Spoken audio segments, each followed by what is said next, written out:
All right, hi y'all. So today we're going to talk about my 2018 Hyundai Kona. We're going to talk about how much it cost me, what was the sticker price. Okay, I think it's always important to share numbers because it allows others who may be looking at a similar car to know if they're getting a good deal. Now I will always say go to like Cali Blue Book.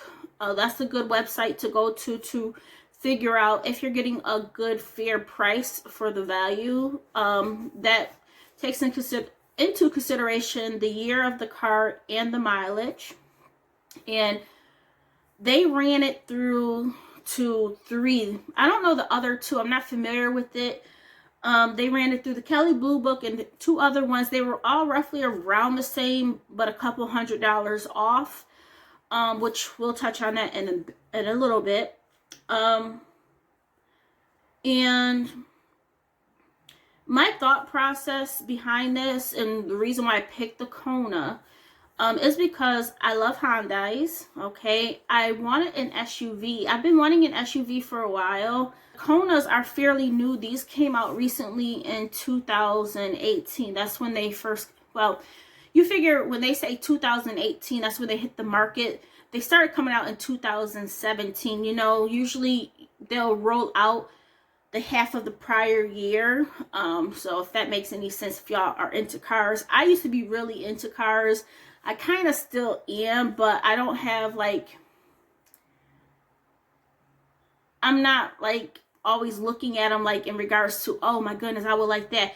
I'm very content with my Honda Sonata. I still am, but I wanted to get a car that we could travel in. If you guys are not aware, my Honda Sonata has 250 something thousand miles on it.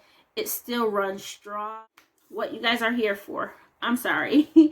I will definitely be sure to put a timestamp in the beginning, so if somebody just wants to jump right to this part, you guys can do that. So based on the Cali Blue Book and the other ones, it would have been around 16,500 and a little bit up, like so 16,500, 16,700, 16,800. The listing price on the merchant's website was 14,900 and no, 14,400 like $98, I believe. And when they reached out to me, somebody texted me. She's like, "Are you still interested in the car?" And I'm like, "Yeah." She's like, "Let me see if we can knock it down any more." Now, looking at the history of this car back in December, I think it was like, what was it, December 28th, the price got knocked down from 16,000 like 900 or 400 down to the 14,400. So there was $2,000 deducted recently back in December. Okay, so that was already a good thing. And then they basically took off like an extra $500 because the lady said, let me see what else we can do. You know, if you're still interested in the car, you know, they're trying to make a deal. So she was like, okay, we can get it down to 13,000. Where is it? Okay, we can get it down to $13,998. So as I mentioned, it's like $498 difference. So that was the first knockoff. So you figure back from December, there was like a $2,000 drop in price. And now when they spoke with me, asked me if I was interested via text message, they brought it down another $500. So total price of the car was $13,998, which I think is amazing. Couple things. Once again, this is a 2018. It's an SEL, so there's 4 different cars in the Kona, or body types or whatever. There's the SC, which is like this, the basic. There's the SEL, which that's the one I got. And then there's like a limited and then an ultimate. So I got this, you know, medium. I don't need all the bells and whistles. I feel like I got everything I would have wanted anyways, going from my car. My car is a 2009 Hyundai Sonata. So that's that. So let's talk about all of the fees here. I got my papers here. So the processing fee from the place was $599. And I'm just like, oh my goodness. I don't like, I haven't bought a car in a while, and I don't want to be in the car market again for a very long time. The tax on the car, it says title tax. It was $605, and I think it says 78 cents. Yeah, 78 cents. And then it says dealer's business license tax was $28. Registration fee is $69.26. The title fee is $15. So just to do the filing between the registration fee and the title fee, that's $84.26. As I mentioned, I did get gap insurance. So people that may not have cars or not know about gap insurance, I feel like that's something that may be overlooked a lot. Gap insurance is basically, as you're financing a car and you're driving it, right, the depreciation or the cost or the value of the car goes down, right? And it kind of goes down more. So like at a faster rate, kind of. So if the car were to get, like, say, for totaled, let's say for me, my car is $14,000. That's how much is on my my loan, okay? And I've been driving it around, so forth, and I get in an accident. Now, because of the depreciation of me putting miles on the car, my car is estimated a value of $12,000. So once again, my financing amount still left due is $14,000. When I get into this accident, the collision company is saying that my car is only worth $12,000, so they're willing to pay me out $12,000. So there's $2,000 difference. I would be the one still responsible for still paying that $2,000, okay? So I was like, you know what? I'll go ahead and get the gap insurance because I am financing the car. I do plan on paying it off well before the term, which I will go over with you in just a moment, of how long I actually have to pay it off, but I'll let you guys know. So the gap insurance was $895. So you guys see this stuff is adding up already. Adding up. I put down $2,500. Now, I did get the extended service contract, okay? That itself was $2,800. And then there's tax for that, which is $74.20. So altogether, that is $2,874.20 being added. Now, this is for, hold on.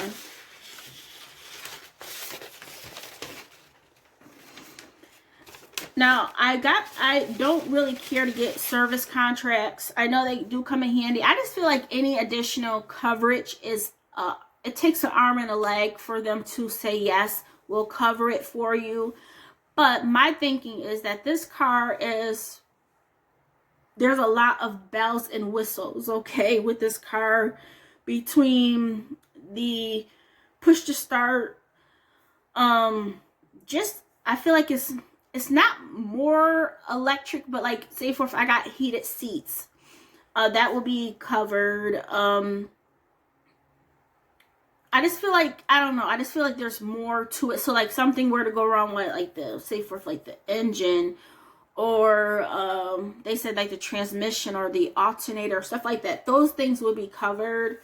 And I'm also thinking about electrical, because in my current car, like my window, it works, but sometimes it doesn't. Of course, that's just with the wear and tear of me going up and down. I've had my car since 2000, personally, since October of 2011. So I had my current car for roughly 9 years and a half at this point. We could say almost going on 10 years come October. And yeah, so I ended up getting that. Now that service contract is for an additional 75,000 miles. So so you figure right now I'm at what, 45,000 miles, I believe, 45,000 miles. And it's good for 84 months. So whatever one comes first. So yeah, I'm happy to have that. That's comprehension coverage. There will be a deductible of $250, which I don't think is bad. And I did ask, you know, roughly, and I don't care. I mean, I do like to ask people's opinions. You know, I asked him, I said, you know, give me your feedback.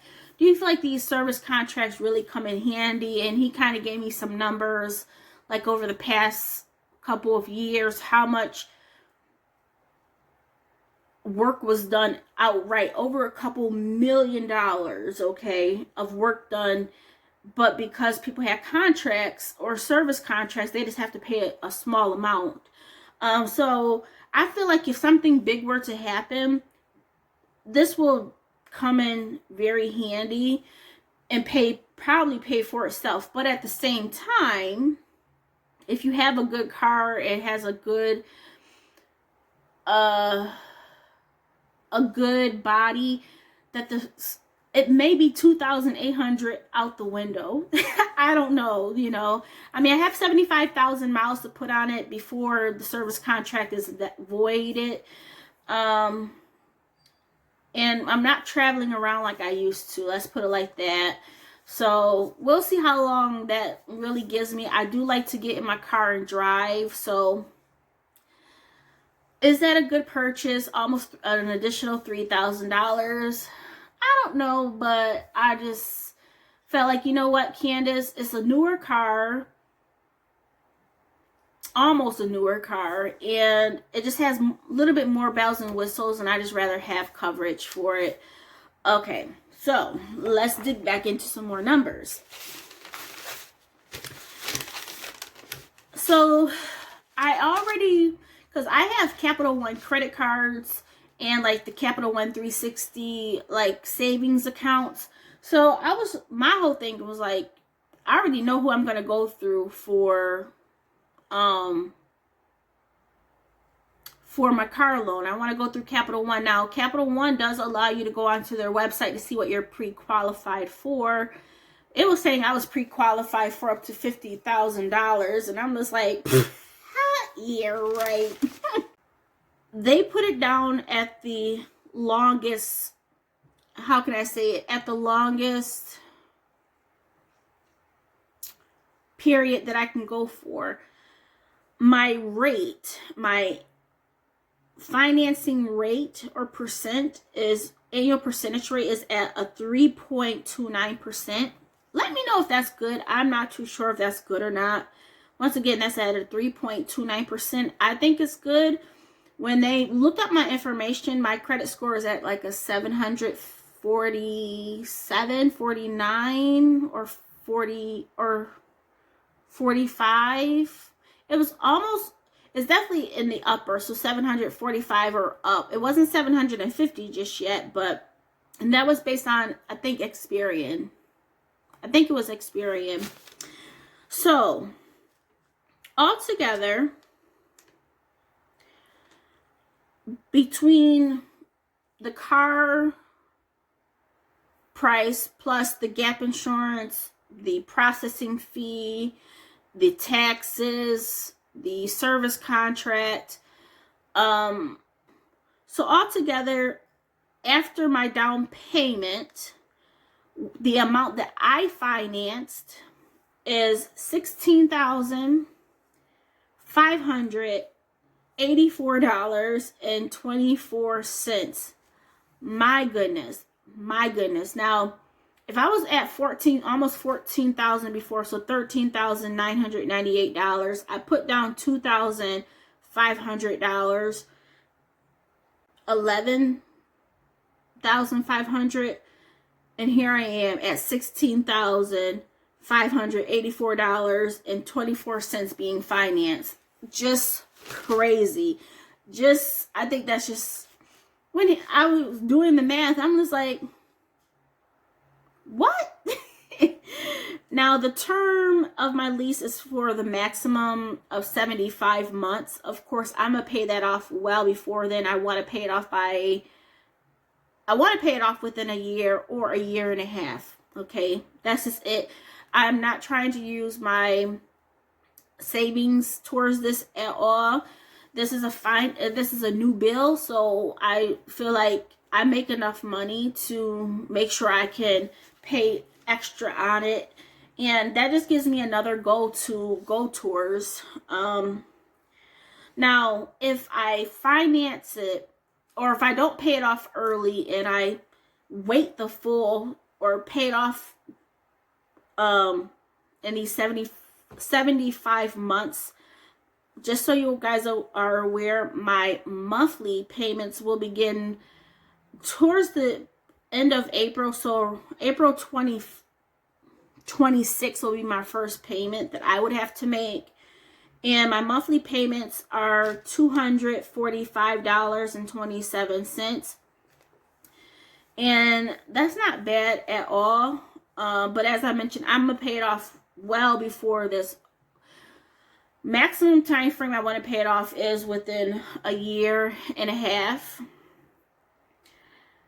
But let me kind of go back. If I pay this off at $245.27 per month for the 75 months, there will be an additional finance charge.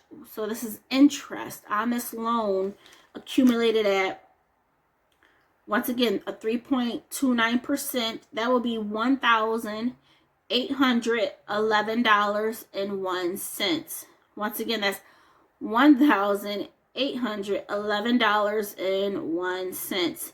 And your girl ain't going for that. I'm like, And those are all of the numbers. So I went over with you everything. I love the car. Once again, James, he was driving it yesterday. We took him to get, to test drive it, and he does really good with it. I feel like it will be a good car for him.